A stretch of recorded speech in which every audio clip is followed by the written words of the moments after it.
Já, Matti, til hamingju með þetta, komin aftur í heima Hagana. Hvenær kom þetta til?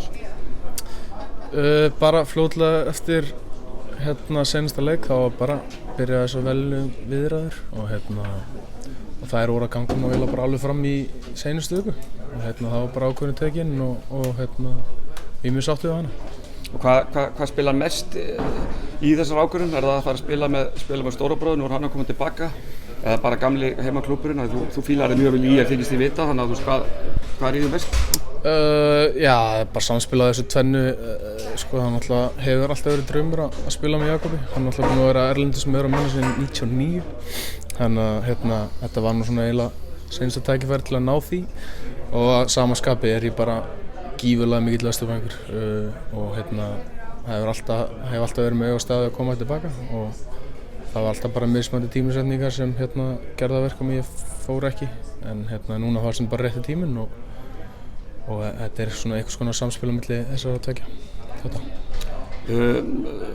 Hvað stuðningsmenn Írengana, Getto Hooligans, svo kallaðir. Ertu ekkert smeykur að fá þá brjálað á þig hér eftir? Eða hvað, telur það að skila það góðu verki að þeir geti bara skilið þetta?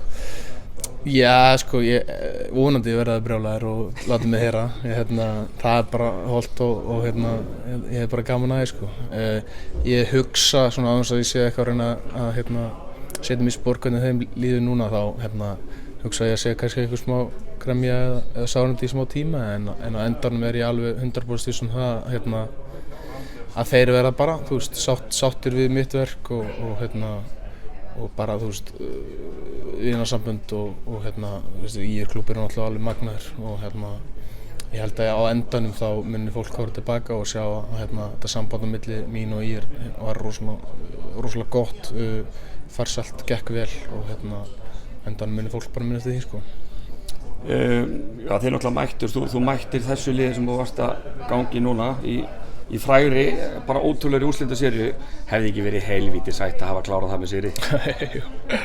Jú, það hefði verið rosa ljúft. Það hefði meira svo gert ákvörðun að koma aftur í Vesturbæinn ennþá auðveldari, En jú, það hefði verið það og það situr ennþá í mér og eina góða við það er að hafa ekki unnið og þar af leiðandi þá held ég að sé svona rosalega sterkt undirleikjandi hungur sem ég kem með mér úr Breiðholtinu, ekki það ætti nú að þurfa en ég horfi bara jákvæða partin af því og það er þessi.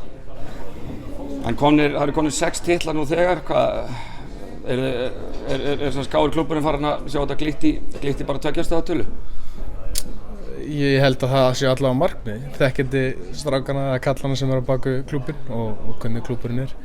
En einn í einu kannski? Einn í einu og ég held að markmið sé nú alltaf bara þannig að koma sér í alla úrslitaleiki sem er í boði, það er að segja bikarúrslit og í lokaúrslit og svo vitum við og ég og þú og allir sem horfa á körfubolta að það getur allt gerst en ef við komumst þangað og það sem við ætlum að gera þá tel ég og ég held að við sem lið og klúbbur í KR teljum okkar möguleika að vera þokkalega góða. Flottir, takk. Takk.